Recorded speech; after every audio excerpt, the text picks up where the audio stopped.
నమస్కారం ఘంటారావానికి స్వాగతం. ముందుగా ప్రధానాంశాలు.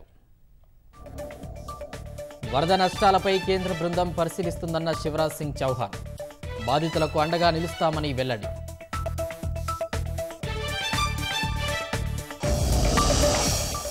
ఉస్మానియా వైద్య కళాశాలలో హాస్టల్ భవనానికి శంకుస్థాపన. గత ప్రభుత్వం చేయలేనివి చేసి చూపిస్తామన్న మంత్రి రాజనరసింహ. మహిళలపై అఘాయిత్యాలకు అంతు లేకుండా పోయిందన్న హరీష్ రావు. కేంద్ర రాష్ట్ర ప్రభుత్వాలు జోక్యం చేసుకోవాలని డిమాండ్.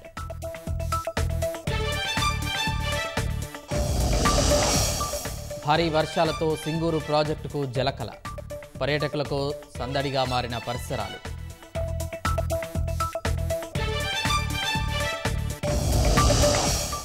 ఛత్తీస్గఢ్ అడవిలో భారీగా ఐఈడీలు అమర్చిన మావోయిస్టులు. కొండగావ్ జిల్లా ప్రాంతంలో నిర్వీర్యం చేసిన భద్రతా దళాలు.